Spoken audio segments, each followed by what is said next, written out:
Hello, my dear student. Welcome to my YouTube channel. তো আজি আমি যেটো আলোচনা কৰিম সেইটো হৈছে ক্লাছ 9 চেপ্টাৰ 6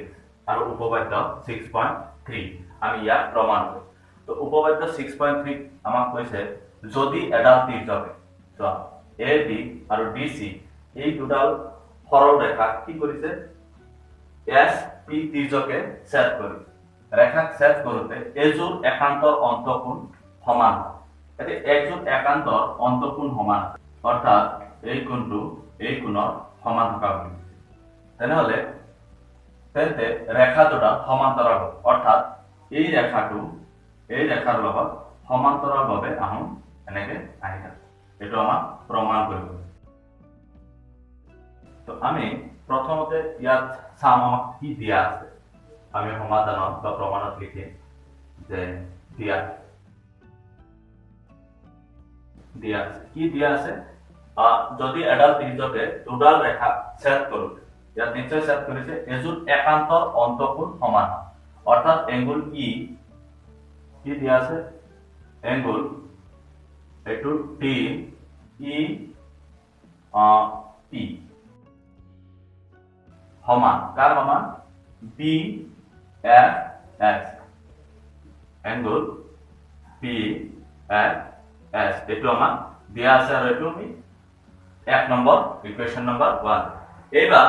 তাৰে পিছত আমাক কৈছে যে ৰেখা দুটা সমান্তৰাল হ'ব অৰ্থাৎ প্ৰমাণ কৰিব লাগে যে প্ৰমাণ কৰিব লাগে কি প্ৰমাণ কৰিব লাগে এ বি ৰেখাডাল সমান্তৰাল হৈ আছে কাৰণ বি আৰু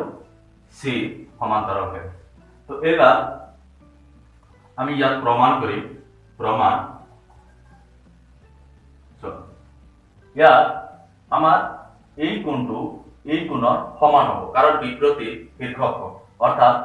এংগুল DEP এংগুল DEP এই কোণটো এংগুল CES সমান এংগুল CES অর্থাৎ এই কোণৰ সমান কিয় কাৰণটো হৈছে বিপৰীত শীৰ্ষক কোণ আৰু ইয়াক আমি ইকুৱেশ্যন নম্বৰ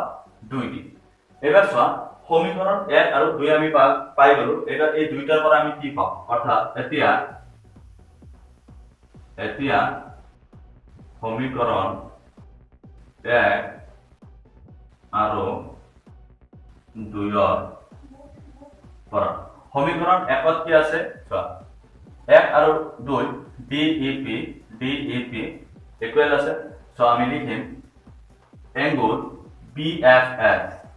এংগুল BFS অর্থাৎ BFS এই কোণটো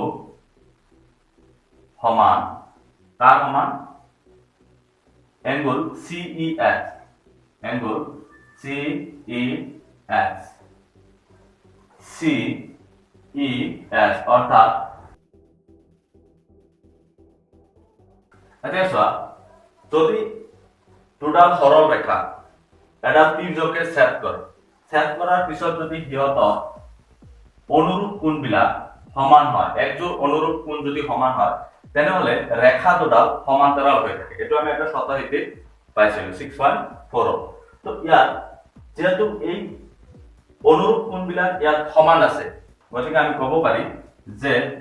বা তাৰ আগত আমি এনেকৈ লিখিব পাৰি যে যদি দুডাল সৰল ৰেখা এডাল ত্ৰিজ্যকে ছেদ কৰা এযোৰ অনুৰূপ কোণ